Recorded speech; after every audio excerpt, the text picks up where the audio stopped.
ಅವಿಭಜಿತ ದಕ್ಷಿಣ ಕನ್ನಡವನ್ನ ಸಂಪರ್ಕಿಸುವ ಚಾರ್ಮಾಡಿ ಹಾಗೂ ಶಿರಾಡಿ ಘಾಟ್ ರಸ್ತೆಗಳಲ್ಲಿ ಮಳೆಗಾಲದಲ್ಲಿ ಉಂಟಾಗಬಹುದಾದ ಅನಾನುಕೂಲತೆಯ ಬಗ್ಗೆ ಪೂರ್ವಭಾವಿಯಾಗಿ ಪರಿಶೀಲನೆ ನಡೆಸಿ ಪೂರ್ವ ತಯಾರಿಗಳನ್ನು ನಡೆಸಲಾಗುತ್ತಿದೆ. ಬರಬಹುದಾದ ಅಪಾಯವನ್ನ ಮೊದಲೇ ಗ್ರಹಿಸಿಕೊಂಡು ಸೂಕ್ತ ವ್ಯವಸ್ಥೆ ಕಲ್ಪಿಸಲು ಚಿಂತನೆ ನಡೆಸಲಾಗಿದೆ. ಗ್ರಾಮೀಣ ಮಟ್ಟದಲ್ಲಿ ಇದಕ್ಕಾಗಿ ಪ್ರಾಕೃತಿಕ ವಿಕೋಪ ಉಪಸಮಿತಿಗಳನ್ನು ರಚಿಸಲಾಗಿದೆ ಎಂದು ಪುತ್ತೂರು ಉಪವಿಭಾಗದ ಸಹಾಯಕ ಆಯುಕ್ತರಾದ ಜುಬಿನ್ ಮೊಹಪತ್ರ ಅವರು ಹೇಳಿದರು. ಮಳೆಗಾಲದಲ್ಲಿ ಚಾರ್ಮಡಿ ಮತ್ತು ಶಿರಾಡಿ ಘಾಟ್ಗಳಲ್ಲಿ ಹೆಚ್ಚು ಅಪಾಯಗಳು ಸಂಭವಿಸುವ ಸಾಧ್ಯತೆಗಳು ಮನಗಂಡಿದ್ದು, ಇಲ್ಲಿ ತುರ್ತು ವ್ಯವಸ್ಥೆ ಕೈಗೊಳ್ಳಲು ಮೆಸ್ಕಾಂ ಹಾಗೂ ಅರಣ್ಯ ಇಲಾಖೆ ಅಧಿಕಾರಿಗಳು ಸೇರಿದಂತೆ ಎಲ್ಲ ಇಲಾಖಾಧಿಕಾರಿಗಳ ಸಮನ್ವಯ ತಂಡ ರಚನೆ ಮಾಡಲಾಗುವುದು. ಆ ಮೂಲಕ ಪ್ರಾಣಹಾನಿ ಮತ್ತು ಆಸ್ತಿ ಹಾನಿಯನ್ನು ತಡೆಯುವ ಪ್ರಯತ್ನ ನಡೆಸಲಾಗುವುದು. ಘಾಟ್ ಭಾಗದಲ್ಲಿ ಘಟನೆಗಳು ನಡೆದಾಗ ತಕ್ಷಣ ಮಾಹಿತಿ ಪಡೆದುಕೊಳ್ಳಲು ಗ್ರಾಮ ಮಟ್ಟದ ಉಪಸಮಿತಿ ಹೆಚ್ಚು ಕೆಲಸ ಮಾಡಲಿದೆ. ನಂತರ ತಾಲೂಕು ಮಟ್ಟದ ಪ್ರಾಕೃತಿಕ ವಿಕೋಪ ರಕ್ಷಣಾ ಸಮಿತಿ, ಎನ್ಡಿಆರ್ಎಫ್ ಮತ್ತು ಎಸ್ಡಿಆರ್ಎಫ್ ಪಡೆಗಳ ನೆರವು ಪಡೆದುಕೊಳ್ಳಲು ಯೋಜನೆ ರೂಪಿಸಲಾಗುತ್ತಿದೆ ಎಂದು ಅವರು ಮಾಹಿತಿ ನೀಡಿದರು. ಪುತ್ತೂರು ಉಪವಿಭಾಗದಲ್ಲಿ ವಿವಿಧ ಸ್ಥಳಗಳನ್ನು ಆಯ್ಕೆ ಮಾಡಿಕೊಂಡು ಅಲ್ಲಿ ಅಣುಕು ಪ್ರಾತ್ಯಕ್ಷಿಕೆಗಳನ್ನು ನಡೆಸುವ ಉದ್ದೇಶಕ್ಕೆ ಜನತೆಯಿಂದ ಉತ್ತಮ ರೆಸ್ಪಾನ್ಸ್ ದೊರೆಯುತ್ತಿದೆ. ಪುತ್ತೂರು ಉಪವಿಭಾಗದಲ್ಲಿ ವಿವಿಧ ಸ್ಥಳಗಳನ್ನು ಆಯ್ಕೆ ಮಾಡಿಕೊಂಡು ಅಲ್ಲಿ ಅಣುಕು ಪ್ರಾತ್ಯಕ್ಷಿಕೆಗಳನ್ನು ನಡೆಸುವ ಉದ್ದೇಶಕ್ಕೆ ಜನತೆಯಿಂದ ಉತ್ತಮ ರೆಸ್ಪಾನ್ಸ್ ದೊರೆಯುತ್ತಿದೆ. ಪ್ರಾಕೃತಿಕ ವಿಕೋಪಗಳು ಉಂಟಾದಾಗ ತಕ್ಷಣ ಮಾಡಿಕೊಳ್ಳಬೇಕಾದ ವ್ಯವಸ್ಥೆಗಳನ್ನು ರೂಪಿಸಲು ಯೋಜಿಸಲಾದ ಈ ಅಣುಕು ಪ್ರದರ್ಶನದಲ್ಲಿ ಇಲಾಖೆ ಅಧಿಕಾರಿಗಳ ಜೊತೆಗೆ ಜನತೆಯು ಆಸಕ್ತಿಯಿಂದ ಭಾಗವಹಿಸುತ್ತಿದ್ದಾರೆ. ಉಪವಿಭಾಗದ 4 ತಾಲೂಕುಗಳಾದ ಸುಳ್ಯ, ಬೆಳ್ತಂಗಡಿ, ಕಡಬ ಮತ್ತು ಪುತ್ತೂರು ತಾಲೂಕಿನಲ್ಲಿ ಈ ಅಣುಕು ಪ್ರಾತ್ಯಕ್ಷಿಕೆ ನಡೆಸಲಾಗುತ್ತಿದೆ ಎಂದು ಸಹಾಯಕ ಆಯುಕ್ತ ಜುಬಿನ್ ಮೊಹಪತ್ರ ತಿಳಿಸಿದರು.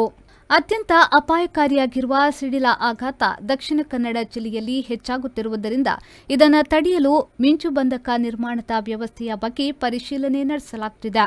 ಹೆಚ್ಚು ಅಪಾಯ ಸಂಭವಿಸುತ್ತಿರುವ ಕಡಬ ಭಾಗದಲ್ಲಿ ಈ ಬಗ್ಗೆ ಜಂಟಿ ಸರ್ವೆಯೊಂದನ್ನು ಮಾಡಲಾಗಿದೆ. ಇದರಲ್ಲಿ ಜಿಲ್ಲಾ ಮಟ್ಟದ ಅಧಿಕಾರಿಯೂ ಭಾಗಿಯಾಗಿದ್ದರು. ಜಂಟಿ ಸರ್ವೆ ವರದಿಯನ್ನು ಸರ್ಕಾರಕ್ಕೆ ನೀಡಲಾಗುವುದು. ಮಿಂಚುಬಂಧಕ ನಿರ್ಮಾಣಕ್ಕೆ ವೈಜ್ಞಾನಿಕವಾಗಿ ಒಂದಷ್ಟು ಪರಿಶೀಲನೆ ಅಗತ್ಯವಿದೆ. ಸಿಡಿಲು ಬಡಿಯುತ್ತಿರುವ ಪ್ರದೇಶ ಜನವಾಸ್ತವ್ಯದ ಸ್ಥಳವಾಗಿರಬೇಕು. ಮಿಂಚುಬಂಧಕ ನಿರ್ಮಿಸುವ ಭಾಗದ ಕಲ್ಲು, ಮಣ್ಣು, ಅಂತರ್ಜಲದ ಮಟ್ಟ ಪರಿಶೀಲನೆಯಾಗಬೇಕು. ಆದರೂ ಇದರಿಂದ 100% ಫಲಿತಾಂಶ ಪಡೆಯಲು ಸಾಧ್ಯವಿಲ್ಲ. ಒಂದು ಮಿಂಚುಬಂಧಕ ಅಳವಡಿಕೆಗೆ 2 ಲಕ್ಷ ರೂಪಾಯಿ ವೆಚ್ಚವಾಗುತ್ತದೆ. ಸರ್ಕಾರ ಈ ಬಗ್ಗೆ ತೀರ್ಮಾನ ಕೈಗೊಳ್ಳಬೇಕಾಗುತ್ತದೆ. ದಾನಿಗಳ ನೆರವಿನಿಂದ ಉಪವಿಭಾಗದ ಕೆಲ ಭಾಗದಲ್ಲಿ ಆದರೂ ಮಿಂಚುಬಂಧಕ ನಿರ್ಮಿಸುವ ಚಿಂತನೆ ಇದೆ ಎಂದು ಹೇಳಿದರು. ತಮ್ಮೆಲ್ಲರಿಗೂ ನಮಸ್ಕಾರ. ನಮ್ಮ ಮುಂಗಾರು ಮಳೆ ಪೂರ್ವ ಸಿದ್ಧತೆ ಈಗ ನಡೀತಾ ಇರೋದು. ಇಡೀ ಉಪವಿಭಾಗದಲ್ಲಿ, ಇಡೀ ಜಿಲ್ಲೆಯಲ್ಲಿ ಮಾನ್ಯ ಜಿಲ್ಲಾಧಿಕಾರಿ ಆದೇಶದಂತೆ ಎಲ್ಲ ಕ್ರಮವನ್ನು ನಾವು ವಹಿಸ್ತಾ ಇದ್ದೀವಿ. ಸೊ ಆ ಸಂದರ್ಭದಲ್ಲಿ ಪುತ್ತೂರು ಉಪವಿಭಾಗದ 4 ತಾಲೂಕುಗಳಲ್ಲಿ ಕೂಡ ಮಾನ್ಯ ಜಿಲ್ಲಾಧಿಕಾರಿ ಭೇಟಿ ನೀಡಿದ್ದಾರೆ. ನಾನು ಪರ್ಸನಲ್ ಆಗಿ 2-3 ಭೇಟಿ ನೀಡಿದ್ದೀನಿ.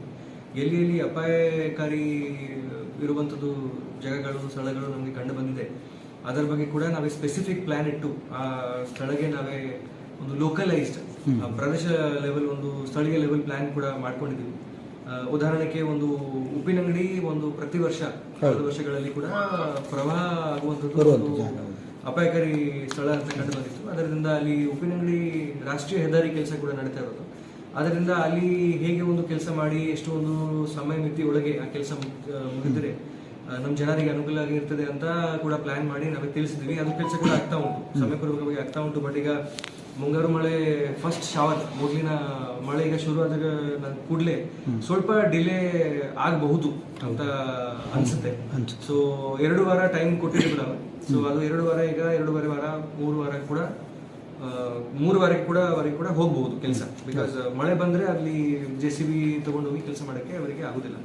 ಸೊ ಅದೇ ರೀತಿ ಫಾರ್ ಎಕ್ಸಾಂಪಲ್ ಸುಳ್ಯದಲ್ಲಿ ಸಂಪಾಜೆ ಘಾಟ್, ಬೆಳ್ತಂಗಡದಲ್ಲಿ ಚಾರ್ಮಾಡಿ ಘಾಟ್, ಪುಂಜಲ್ಕಟ್ಟೆ ರಾಷ್ಟ್ರೀಯ ಹೆದ್ದಾರಿ ಕೆಲಸ, ಕಡಬದಲ್ಲಿ ಕೂಡ ಶಿರಾಡಿ, ಕೋಕ್ರಾಡಿ ಮತ್ತೆ ಸುಬ್ರಹ್ಮಣ್ಯ ಊರು, ಪ್ರತಿಯೊಂದು ಸ್ಥಳಕ್ಕೆ ನಾವೇ ಪರ್ಸನಲ್ ಆಗಿ ಭೇಟಿ ನೀಡಿದ್ದೀವಿ. ಮಾನ್ಯ ಜಿಲ್ಲಾಧಿಕಾರಿ ಕೂಡ ಭೇಟಿ ನೀಡಿದ್ದಾರೆ.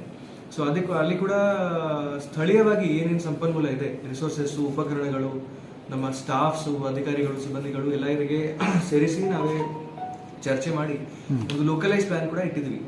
ಸೊ ಅದರಲ್ಲಿ ನಮ್ಮ ಜನರ ಕಡೆಯಿಂದ ಕೂಡ ಒಳ್ಳೆಯ ರೆಸ್ಪಾನ್ಸ್ ನಮಗೆ ಸಿಗ್ತಾ ಉಂಟು.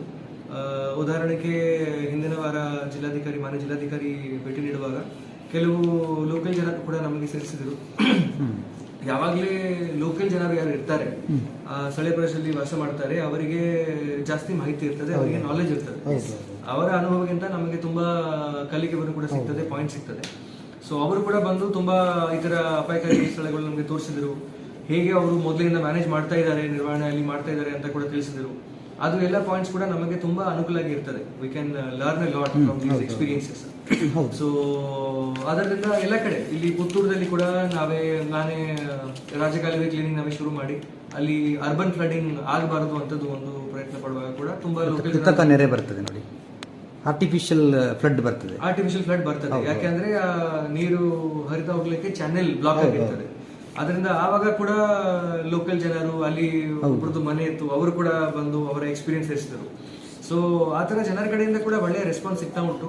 ಮತ್ತೆ ನಾವೇ ಕಂಟ್ರೋಲ್ ರೂಮ್ ಕೂಡ ಶುರು ಮಾಡಿದೀವಿ. ತಮ್ಮ ಮೂಲಕ ನಾವೇ ಕಂಟ್ರೋಲ್ ರೂಮ್ ನಂಬರ್ಸ್ ಕೂಡ ಕೊಟ್ಟಿದ್ದೀವಿ. ಪ್ರತಿಯೊಂದು ತಾಲೂಕಲ್ಲಿ ಕಂಟ್ರೋಲ್ ರೂಮ್ ಶುರುವಾಗಿದೆ, ಪ್ರತಿಯೊಂದು ಮುನ್ಸಿಪಾಲಿಟಿಯಲ್ಲೂ ಕೂಡ ಒಂದು ಪ್ರತ್ಯೇಕವಾಗಿ ಕಂಟ್ರೋಲ್ ರೂಮ್ ಶುರುವಾಗಿದೆ. ಈ ಸತಿ ನಾವೇ ಪ್ರತಿಯೊಂದು ತಾಲೂಕು ಕಂಟ್ರೋಲ್ ರೂಮ್ನಲ್ಲಿ ನಮ್ಮ ರೆವೆನ್ಯೂ ಡಿಸಾಸ್ಟರ್ ಮ್ಯಾನೇಜ್ಮೆಂಟ್ ಸ್ಟಾಫ್ ಒಂದಿಗೆ ಮೆಸ್ಕಾಂ ಮತ್ತೆ ಫಾರೆಸ್ಟ್ ಅವರಿಗೆ ಕೂಡ ಸೇರಿಸಿದ್ವಿ. ಸೊ ಮಾನ್ಯ ಜಿಲ್ಲಾಧಿಕಾರಿ ಆದೇಶದಂತೆ DCF ಸಾಹೇಬರು ಕೂಡ ಆದೇಶ ಮಾಡಿ ಮೆಸ್ಕಾಂ ಮತ್ತೆ ಫಾರೆಸ್ಟ್ ಡಿಸಾಸ್ಟರ್ ಮ್ಯಾನೇಜ್ಮೆಂಟ್ ಕಂಟ್ರೋಲ್ ರೂಮ್ಗಳಲ್ಲಿ ಪ್ರತಿಯೊಂದು ತಾಲೂಕು ಕಂಟ್ರೋಲ್ ರೂಮ್ಗಳಲ್ಲಿ ಅವರಿಗೆ ಕೂಡ ಸೇರಿಸಿದ್ವಿ. ಯಾಕೆಂದ್ರೆ ಮ್ಯಾಕ್ಸಿಮಮ್ ನಮಗೆ ನಾವೇ ನೋಡಿದ ಪ್ರಕಾರ ಮುಂಗಾರು ಮಳೆ ಶುರುವಾಗಿದ್ರೆ ಪ್ರಾಬ್ಲಮ್ ಬರೋದು ಈ 2 ಡಿಪಾರ್ಟ್ಮೆಂಟ್ ಇಂದ. ಯಾಕೆಂದ್ರೆ ಅಪಾಯಕಾರಿ ಮರ ಫಾರೆಸ್ಟ್ ಅವರಿಗೆ ಕಳಿಸಬೇಕು, ಪವರ್ ಕಟ್ ಆಗಿದ್ರೆ, ಫಾಲ್ಟ್ ಬಂದಿದ್ರೆ ಮೆಸ್ಕಾಂ ಅವರಿಗೆ ತುರ್ತು ಒಂದು ರೆಸ್ಪಾನ್ಸ್ ಸ್ಪಂದನೆ ಮಾಡಬೇಕು. ಸೊ ಅದರಿಂದ ಅವರಿಗೆ ಸೇರಿಸಿದ್ವಿ. ಸೊ ಆ ಕಂಟ್ರೋಲ್ ರೂಮ್ ಲೈನ್ ಮೂಲಕ ಕೂಡ ಜನರು ಕೂಡ ನಮಗೆ ನೇರವಾಗಿ ಸಂಪರ್ಕಿಸಿ ಏನಾದರೂ ಈ ತರ ಪ್ರಾಬ್ಲಮ್ ಬಂದಿದ್ರೆ, ತೊಂದರೆ ಬಂದಿದ್ರೆ ನಮಗೆ ಹೇಳ್ಬೋದು. ಮತ್ತೆ ಆದ ನಂತರ ಕೂಡ ನಮ್ಮ ತಹಸೀಲ್ದಾರ್ ಅವರು ಮತ್ತೆ ನನಗೆ ನೇರವಾಗಿ ಕೂಡ ಕಾಲ್ ಮಾಡ್ಬೋದು. ಕೆಲವೊಮ್ಮೆ ಏನಾಗುತ್ತೆ, ಎಸ್ಪೆಷಲಿ ಮೆಸ್ಕಾಂ ಒಂದು ನಾನು ಮೊದಲಿಂದ ನೋಡ್ತಾ ಇದ್ದೀನಿ, ಏನಾಗುತ್ತೆ ಒಮ್ಮೆಗೆ ಜಾಸ್ತಿ ಫಾಲ್ಟ್ ಬಂದ್ರೆ ಅಲ್ಲಿ ಲೈನ್ ಮ್ಯಾನ್ಸ್ ಹೋಗಿರ್ತಾರೆ. ಸೊ ಅವರಿಗೆ ಅವಾಗ ಕಾಲ್ ಮಾಡಿದ್ರೆ ಅವರು ಪಿಕ್ ಮಾಡಿ ಆಕ್ಚುಲಿ ಅವರಿಗೆ ಬರುದಿಲ್ಲ, ಬಿಕಾಸ್ ಅವರು ತುಂಬಾ ರಿಸ್ಕ್ ಕೆಲಸವನ್ನು ಮಾಡ್ತಾ ಇರ್ತಾರೆ. ಸೊ ಆವಾಗ ನಮ್ಮ ಕಂಟ್ರೋಲ್ ರೂಮ್ಗೆ ಅಥವಾ ಮೆಸ್ಕಾಂ ಕಂಟ್ರೋಲ್ ರೂಮ್ಗೆ ಕಾಲ್ ಮಾಡಿದ್ರೆ ಜಾಸ್ತಿ ಅನುಕೂಲ ಆಗಿರ್ತದೆ. ಬಿಕಾಸ್ ಮೇಲಿನ ಅಧಿಕಾರಿಗಳು ಅಲ್ಲಿ ಎಕ್ಸ್ಟ್ರಾ ಸ್ಟಾಫ್ ಬೇಕಿದ್ರೆ ಕಳಿಸ್ತಾರೆ. ಸೊ ಲೈನ್ ಮ್ಯಾನ್ಗೆ ಪದೇ ಕಾಲ್ ಮಾಡಿದ್ರೆ ಅವರಿಗೆ ತೆಗಿಲಿಕ್ಕೆ ಆಗೋದಿಲ್ಲ. ಬಟ್ ಇಲ್ಲಿ ಜನರು ಕೂಡ ಬೇಜಾರು ಮಾಡ್ಕೊಳ್ತಾರೆ, ನಾನು ಕಾಲ್ ಮಾಡ್ತಾ ಇದ್ದೀನಿ ಅವ್ರು ತೆಗಿಸ್ತಾ ಇಲ್ಲ. ಬಟ್ ಆಕ್ಚುಲಿ ಅವರು ಫೀಲ್ಡ್ ಅಲ್ಲಿ ಇರ್ತಾರೆ. ಸೊ ಅದರಿಂದ ಮೆಸ್ಕಾಂಗೆ ಕೂಡ ನಾವೇ ತಾಲೂಕು ಕಂಟ್ರೋಲ್ ರೂಮ್ ಕೂಡ ಸೇರಿಸಿದೀವಿ. ಮತ್ತೆ ಅವ್ರದ್ದು ಒಂದು ಸೆಂಟ್ರಲೈಸ್ ಕಂಟ್ರೋಲ್ ರೂಮ್ ನಂಬರ್ ಕೂಡ ಇದೆ, ಅವರು ಪಬ್ಲಿಷ್ ಮಾಡಿದ್ದಾರೆ. ನನಗೀಗ ಮರೆತು ಹೋಗುತ್ತೆ ನಂಬರ್, ಬಟ್ ಅದು ಡಿಸ್ಟ್ರಿಕ್ಟ್ ಮಟ್ಟದಲ್ಲಿ ಒಂದು ಸೆಂಟ್ರಲೈಸ್ ಕಂಟ್ರೋಲ್ ರೂಮ್ ಕೂಡ ಮೆಸ್ಕಾಂ ಅವರು ಮಾಡ್ಕೊಂಡಿದ್ದಾರೆ. ಸೊ ಇದು ಎಲ್ಲ ನಾವು ವ್ಯವಸ್ಥೆ ಮಾಡಿದೀವಿ. ಮತ್ತೆ ನಿನ್ನೆ ಉಪ್ಪಿನಂಗಡಿಗೆ ಹೋಮ್ ಗಾರ್ಡ್ ಒಂದು ತಂಡ ನಿಯೋಜನೆ ಆಗಿದೆ. ಸೊ ಸ್ಟ್ರೆಂತ್ ಈಗ ಖಚಿತ ಆಗಿಲ್ಲ, ಅದು ಒಂದು 70ವರೆಗೆ ನಮ್ಮ ಉಪವಿಭಾಗಕ್ಕೆ ಹೋಮ್ ಗಾರ್ಡ್ ಅನ್ನು ಡೆಪ್ಯೂಟ್ ಮಾಡ್ತಾರೆ ಅಂತ ನನಗೆ ತಿಳಿಸಿದ್ರು ಅವರ ಕಮಾಂಡೆಂಟ್ ಅವರು. ಉಪವಿಭಾಗ ಎಕ್ಸಾಕ್ಟ್ ನಂಬರ್ ಸಿಕ್ಕಿದ್ರೆ ತಮಗೆ ತಿಳಿಸ್ತೀನಿ ಮುಂದಿನ ದಿನಗಳಲ್ಲಿ. ಒಂದು ಫಸ್ಟ್ ಆಫ್ ಆಲ್ ಉಪ್ಪಿನಂಗಡಿ ಮತ್ತು ಬೇರೆ ಕಡೆ ಉಪ್ಪಿನಂಗಡಿದಲ್ಲಿ ಒಂದು ತಂಡಕ್ಕೆ ಅಲ್ಲಿ ದೋಣಿ ಡಿಪ್ಲಾಯ್ ಮಾಡಿದ್ದಾರೆ.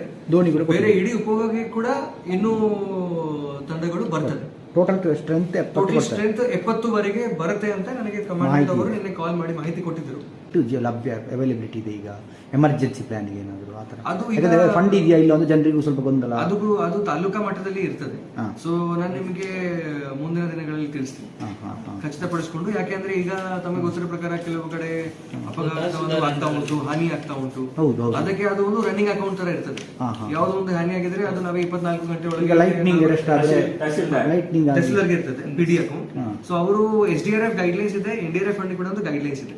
ಆ ಸುತ್ತಲೆ ಪ್ರಕಾರ ನಿಯಮಾವಳಿ ಪ್ರಕಾರನೇ ನಮಗೆ ಬಿಡುಗಡೆ ಮಾಡಬೇಕಾಗುತ್ತೆ. ತುರ್ತು ಗೈಡ್ ಮಾಡಿ ಪ್ರತಿಯೊಂದು ವಲಯಕ್ಕೆ ಒಂದು ಇನ್ಸಿಡೆಂಟ್ ಕಮಾಂಡರ್ ನೇಮಕ ಮಾಡಬೇಕು. ಇನ್ಸಿಡೆಂಟ್ ಕಮಾಂಡರ್ ಆ ಇನ್ಸಿಡೆಂಟ್ ಕಮಾಂಡರ್ ಸ್ವಲ್ಪ ಸೀನಿಯರ್ ಅಧಿಕಾರಿಯಾಗಿರ್ಬೇಕು. ಅವರು ಹೆಲ್ತ್ ಇನ್ಸ್ಪೆಕ್ಟರ್ ಆಗಲಿ ಅಥವಾ ನಮ್ಮ AEE ಆಗಲಿ ಆ ಹಂತದ್ದು ಒಬ್ರು ಅಧಿಕಾರಿ ಇನ್ಸಿಡೆಂಟ್ ಕಮಾಂಡರ್ ಇರ್ತಾರೆ.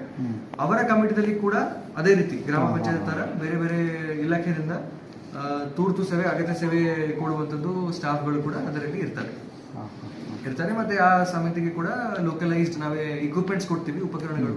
ಫಾರ್ ಎಕ್ಸಾಂಪಲ್ ಈಗ ಉಪನಗರದಲ್ಲಿ NH ಕೆಲಸ ನಡೀತಾ ಉಂಟು. ಸೊ ನಾವೇ NHIಗೆ ಮಾನ್ಯ ಜಿಲ್ಲಾಧಿಕಾರಿ ಅವರು ಆದೇಶ ಮಾಡಿ NHI ಅವರ ವತಿಯಿಂದಾನೇ ನಾವೇ ಅಲ್ಲಿ JCB, ಹಿಟಾಚಿ ಆ ಥರ ಏನಾದರೂ ಉಪಕರಣ ಬೇಕಿದ್ರೆ ಅವರು ಸೂಪರ್ವಿಷನ್ ಮಾತ್ರ ಡಿಸ್ಟ್ರಿಕ್ಟ್ ಲೆವೆಲ್ ಮಾಡ್ತಾರೆ. ಸೂಪರ್ವಿಷನ್ ಈ ಕಮಿಟಿ ಮಾಡ್ತಾರೆ. ಆ ಕಮಿಟಿಗೂ ಒಂದು ಹಂತಕ್ಕೆ ಮಾತ್ರ ಕೆಪಬಿಲಿಟಿ ಇರುವಂತದ್ದು. ಆ ಕೆಪಬಿಲಿಟಿ ದಾಟಿ ಏನಾದ್ರು ಇನ್ನೂ ದೊಡ್ಡ ಒಂದು ಪ್ರಾಬ್ಲಮ್ ಬಂದ್ಬಿಟ್ರೆ ನಮ್ಮ ತಾಲೂಕಾ ಮಟ್ಟದಲ್ಲಿ ನಾವೇ ಅದು ಮೊಬಿಲೈಸ್ ಮಾಡ್ತೀವಿ. ಉಪಕರಣಗಳು, ರಿಸೋರ್ಸಸ್ ತಾಲೂಕು ಮಟ್ಟದ ವಿಪತ್ತು ನಿರ್ವಹಣಾ ಸಮಿತಿ, ತಹಸೀಲ್ದಾರ್ ಅಧ್ಯಕ್ಷತೆ ಕೆಳಗಡೆ ಇರುವ ಸಮಿತಿಯಿಂದ, ಮತ್ತೆ ಬೇಕಿದ್ರೆ ನಾವೇ ಹೋಮ್ ಗಾರ್ಡ್ಸ್ಗೆ, ಫೈರ್ ಡಿಪಾರ್ಟ್ಮೆಂಟ್ಗೆ ಮೊಬಿಲೈಸ್ ಮಾಡ್ತೀವಿ. ರಿಸೋರ್ಸಸ್ ಎಲ್ಲಿ ಉಂಟು ಅಂತ ಈಗ ಖಚಿತಪಡಿಸ್ಕೊಳ್ತಾ ಇದ್ದೀವಿ. ಸೊ ಬೇರೆ ಬೇರೆ ನಮಗೆ ಪ್ರತಿಯೊಂದು ತಾಲೂಕಾ ಶಾಸಕರ ಕಡೆಯಿಂದ ಕೂಡ ಕಾಲ್ ಬಂದಿತ್ತು. ಕೆಲವು ನಮಗೆ ಮಾಹಿತಿ ಕೂಡ ಕೊಟ್ಟಿದ್ದಾರೆ, ಯಾರು ಸ್ವಲ್ಪ ಎಕ್ಸ್ಪರ್ಟ್ ಇದ್ದಾರೆ ಅಂತ ಹೇಳ್ಬಿಟ್ಟು. ಸೊ ಅದೇ ರೀತಿ ನಾವೇ ಅದು ಈಗ ಪ್ಲಾನ್ ಮಾಡ್ತಾ ಇದ್ದೀವಿ. ಸೊ ಇನ್ನು ಮುಂದಿನ ದಿನಗಳಲ್ಲಿ ನಿಮಗೆ ಇನ್ನೂ ಅಪ್ಡೇಟ್ಸ್ ಕೊಡ್ತೀವಿ. ಎಷ್ಟು ಬೇಕಾದಂತ ಏನಾದ್ರು ಬಂತ ಜಡ್ಜ್ಮೆಂಟ್? ಪ್ರತಿಯೊಂದು ಒಂದು ಮಿಂಚಿ ಬಂಧಕಕ್ಕೆ, ಒಂದು ಎಫೆಕ್ಟಿವ್ ಮಿಂಚಿ ಬಂಧಕ ನಮಗೆ ಇನ್ಸ್ಟಾಲ್ ಮಾಡಬೇಕಾದ್ರೆ ಒಂದು ಮಿನಿಮಮ್ 2 ಲಕ್ಷವರೆಗೆ ಖರ್ಚು ಬರ್ತದೆ. ಒಂದು ಇದಕ್ಕೆ 1.5 to 2 lakhs ಬರ್ತದೆ. ಅದು 11 ಕಳೆದ ಬಾರಿ ಪ್ರಸ್ತಾವನೆ ಮಾಡಿದ್ವಿ 11 ಇದನ್ನಾಯಿತು. ಅದು 22 ಲಕ್ಷ, 22.5 ಲಕ್ಷ ಏನು ಇಡೀ ಜಿಲ್ಲೆಗೆ. ಸೊ ಏನಾಗುತ್ತೆ, ಅದರಲ್ಲಿ ಕೂಡ ನಮಗೆ ಹಾಟ್ಸ್ಪಾಟ್ಸ್ ನೋಡ್ಬೇಕಾಗುತ್ತೆ. ಲೈಟ್ನಿಂಗ್ ಡೆನ್ಸಿಟಿ ಮ್ಯಾಪ್ ಅಂತ ಇದೆ. ಅದು ಈಗ ನಮ್ಮ ದಕ್ಷಿಣ ಕನ್ನಡ ಮಾನ್ಯ ಜಿಲ್ಲಾಧಿಕಾರಿ ಕಚೇರಿ ಕಂಟ್ರೋಲ್ ರೂಮ್ ಇಂದ ಅದು ಅವರು ಮಾನಿಟರ್ ಮಾಡ್ತಿದ್ದಾರೆ. ಸೊ ಅದರಲ್ಲಿ ನಮಗೆ ಲೈಟ್ನಿಂಗ್ ಡೆನ್ಸಿಟಿಗೆ, ಪಾಪ್ಯುಲೇಷನ್ ಡೆನ್ಸಿಟಿಗೆ ಫಸ್ಟ್ ತಾಳೆ ಇಟ್ಕೊಂಡು ಕೆಲಸ ಮಾಡಬೇಕು. ಎಲ್ಲಿ ಲೈಟಿಂಗ್ ಜಾಸ್ತಿ ಆಗ್ತಾ ಉಂಟು ಅಲ್ಲಿ ಜನಸಂಖ್ಯೆ ಇದೆಯಾ, ಜನಸಂಖ್ಯೆ ಫಾರೆಸ್ಟ್ ಏರಿಯಲ್ಲಿ ಲೆಕ್ಕಕ್ಕಿಲ್ಲ, ಅದಕ್ಕೆ ಜನ ಬೇಕಿದ್ರೆ ಜನರಿಗೂ ಏನು ಸಿಗೋದಿಲ್ಲ. ಸೊ ಇದು ಎರಡುಗೆ ನಮಗೆ ನೋಡ್ಬಿಟ್ಟು ಆ ಏರಿಯಾದಲ್ಲಿ ಹೇಗೆ ಏರಿಯಾ ಇದೆ, ಅದು ಆಕ್ಚುಲಿ ಅಂತರ್ಜಲ ಮಟ್ಟ ಒಂದು ಮಿತಿಗೆ ಇರಬೇಕು. ಜಾಸ್ತಿ ಕಡಿಮೆ ಇದ್ರೆ ಅಲ್ಲಿ ಹಾಕಿದ್ರೆ ಅರ್ಥಿಂಗ್ ಸಿಗೋದಿಲ್ಲ. ಸೊ ಅಲ್ಲಿ ಇರುವ ಕಲ್ಲುಗಳು ಕೂಡ ಸ್ವಲ್ಪ ಮೆಟಲ್ ಪ್ರಾಪರ್ಟಿ, ಧಾತುನ ಇದು ಪ್ರಾಪರ್ಟಿ ಇರಬೇಕು. ಅದು ಎಲ್ಲ ವಿಷಯ ನೋಡ್ಬಿಟ್ರೆ ನಮಗೆ ಸೈಂಟಿಫಿಕ್ ಇನ್ಸ್ಟಾಲೇಷನ್ ಮಾಡಿದರೆ ಅದು it will be very very effective. ಒಂದು ಪ್ರಾಪರ್ ಡಿಸೈನ್ ಒಂದು ಕರೆಕ್ಟ್ ಸ್ಪಾಟ್ ಅಲ್ಲಿ ಹಾಕಿದ್ರೆ ಒಂದು 200-300 ಮೀಟರ್ ಡಯಾಮೀಟರ್ ಆ ಏರಿಯಾಗೆ ವಲಯಗೆ ನಮಗೆ ಅನುಕೂಲ ಆಗಿದೆ. ಈ ವರ್ಷಕ್ಕಂತೂ ಕಷ್ಟ. ಈ ವರ್ಷ ಅದೇ ಸ್ವಲ್ಪ ಎಷ್ಟು ಸಾಧ್ಯಷ್ಟು ಬೇಗ ನಾವು ಮಾಡ್ತಾ ಇದ್ದೀವಿ. ಬಟ್ ಅದಕ್ಕೆ ಫಂಡ್ ಅಗೇನ್ ಮೊಬಿಲೈಸ್ ಮಾಡಬೇಕು. ಹೇಗೆ ಡಿಸಾಸ್ಟರ್ ಮ್ಯಾನೇಜ್ಮೆಂಟ್ ಇಂದ. Anish, V4 news, Puttur.